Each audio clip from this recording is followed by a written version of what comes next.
Je suis très heureux puisqu'aujourd'hui notre invité c'est un peu notre maître du micro à tous et à toutes, hein. C'est Philippe Gildas qui est avec nous aujourd'hui. Bonjour Philippe. Oui, formidable. Très heureux de Formidable, vous, n'en faites pas trop quand même. très heureux de Bonjour. vous entendre et de vous rencontrer puisque vous publiez Nos années nulle part ailleurs aux éditions Flammarion. Et donc c'est un retour évidemment sur cette fabuleuse émission de Canal+. Oui, c'est un retour. Enfin, j'ai l'impression de n'avoir jamais quitté cette émission parce que si je fais ce bouquin, c'est pas pour les 30 ans. La maison d'édition en a profité, si vous voulez, des 30 ans de Canal, mais en réalité, ça faisait un bout de temps que je m'étais lancé dans la recherche de documents parce que j'ai sans arrêt des demandes, mais ça fait 20 ans que ça dure, des demandes de gens de tous âges, de 7 à 77 ans, qui ont vécu cette période de nulle part ailleurs comme un événement unique, comme s'il n'y avait jamais eu d'autres émissions identiques. C'est peut-être un peu le cas, finalement, je finis par le croire. Qui a eu l'idée au départ? Ah non, c'est moi qui ai eu l'idée. Et c'est l'idée surtout d'en faire un bouquin. Il y aurait beaucoup d'illustrations puisque j'ai travaillé avec mon assistante de l'époque, avec qui j'ai retravaillé beaucoup d'ailleurs depuis 30 ans, et qui était la seule capable de retrouver tous les documents susceptibles d'illustrer ces 10 ans de nulle part ailleurs. Car mon but, c'était effectivement de faire en sorte que ceux qui vont acheter ce beau livre, qui est plutôt un livre de cadeau qu'autre chose pour ceux qui ont été passionnés par nulle part ailleurs, chaque page que vous tournez, vous avez un petit coup au cœur, quoi.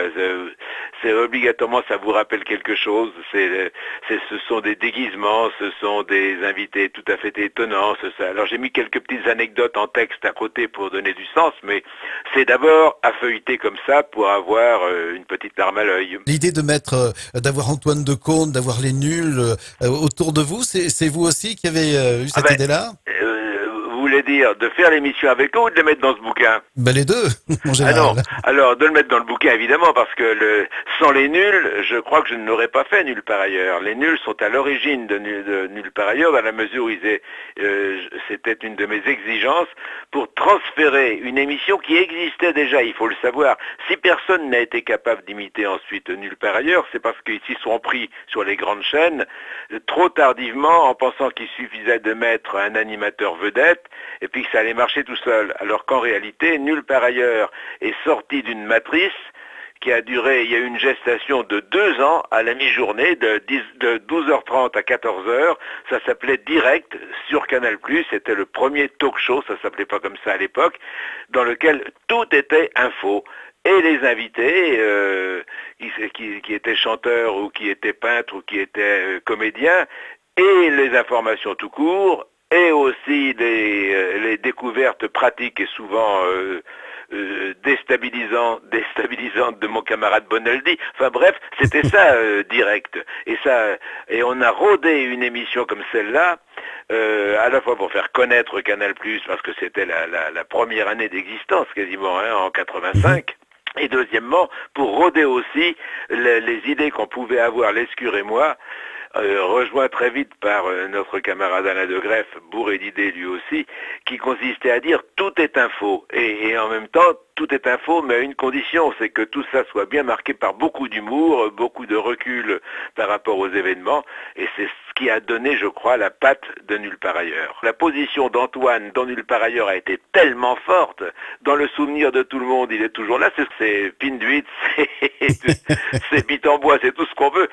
Est-ce que justement ce nulle part ailleurs que vous avez donc animé sur Canal+, fait partie des meilleurs moments de votre carrière? Parce qu'il y a eu la radio qui a été très importante aussi. Non, non, mais vous avez raison, j'ai eu une chance inouïe. Je rappelle d'ailleurs, pour les gens qui m'envoient des mails justement, qu'il existe un petit bouquin pas cher, qui n'a rien à voir avec celui qui sort là, nulle part ailleurs, un petit bouquin pas cher, qui est dans la collection J'ai lu, et qui a ce titre tout à fait intelligent.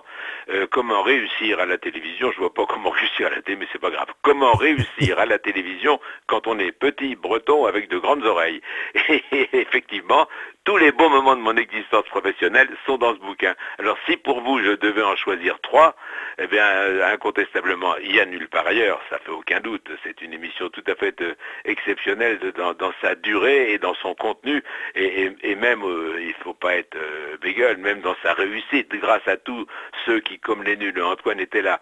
Mon deuxième grand souvenir, c'est avec Maryse, que j'ai fini d'ailleurs par épouser, et Ah qui oui. est le 6-9 sur Europe 1, qui est je crois, le meilleur talk show qu'on ait jamais fait à la radio, au point d'ailleurs que maintenant, toutes les grandes radios qui font de l'information, toutes les bonnes radios qui font de l'information, et même les télévisions d'ailleurs en continu, en info continu, sont obligées d'avoir un talk show de 6h à 9h. Eh bien, ça veut dire qu'un talk show mené par la même personne. Du temps de Maryse, il y avait en plus Maryse parce qu'il y avait non seulement la publicité, mais toute la musique, et c'était ça le vrai talk show, voilà. Alors ça, c'est mon deuxième souvenir, et puis mon troisième, il y en aurait tellement à trouver que je ne vous les J'imagine. trouverai pas comme ça, mais peut-être quand même d'avoir eu la chance de pouvoir faire la tête et les jambes à la place de Bellemare, et puis aussitôt après, ça a débouché sur le lancement de la chasse au trésor avec Dieu le veut. J'ai quand même eu beaucoup de chance dans ma vie quand même. Mhm.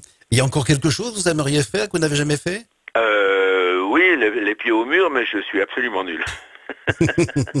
Allez, une dernière question. Est-ce que c'est Jean-Yann qui vous a aidé à devenir journaliste? Ah, je vois que vous avez lu le bouquin précédent. Oui, oui, c'est Jean-Yann. Ça, c'est quand même un coup de chance aussi. Jean-Yann est devenu un ami. Vous me laissez une minute encore? Bien sûr, oui. Ah, c'est une histoire incroyable.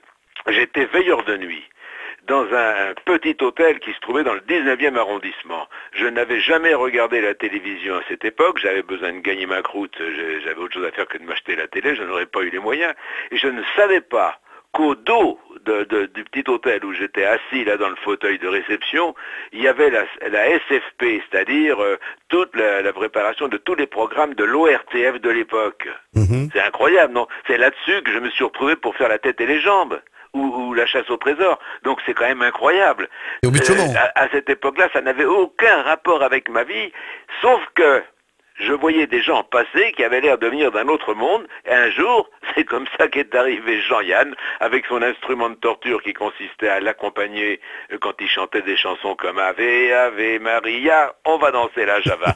C'était révolutionnaire à l'époque. Hein. Oui. Et donc en regardant par-dessus son épaule, je découvre qu'il était breton comme moi, on se met à discuter, on y a passé la moitié de la nuit, lui il arrivait de chanter ses chansons, et à un moment il me dit, mais si tu t'ennuies tellement, parce que je disais que je faisais du latin et du grec, j'étais destiné à devenir professeur, mais vu que je travaillais beaucoup trop pour gagner ma croûte, je ne rattraperai jamais mes examens. Il me dit, mais si tu t'ennuies tellement, tu devrais faire comme moi. Je dis, mais je ne sais ni chanter, ni composer. Il me dit, mais moi je suis pas chanteur, moi, je suis journaliste. Et effectivement, sa passion, c'était évidemment la chanson, la suite on connaît, c'était de faire de l'humour et tout. Mais il avait d'abord fait le centre de formation des journalistes. Il a même été pendant 9 mois un envoyé spécial pour des grands journaux, dont je crois Paris Match à ses débuts, donc dans la carrière. Et il avait choisi d'être dans la corne de l'Afrique, là-bas, c'est-à-dire du côté du Mozambique et tout ce qui remonte. Mhm. Et c'est quand même incroyable. Personne ne le savait, même au CFJ ne savait pas qu'un certain Gouillet, Jean Gouillet, était devenu... Jean-Yann. Jean-Yann, voilà. Mais Philippe Gildas, on a encore plein de choses effectivement à raconter. C'est sûr, on resterait des heures avec vous. Nos années nulle part ailleurs chez Flammarion, pour se rappeler de cette belle émission. Ah oui, c'est fait pour que tous ceux qui ont bien aimé Nulle part ailleurs, quand on tourne la page, à chaque page, on a une petite larme ou un sourire ou voir un gros éclat de rire quand on voit les déguisements insensés d'Antoine et de Garcia. Merci Philippe Gildas, à très bientôt. Salut, merci à vous. Max, la radio.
d'Antoine et de Garcia.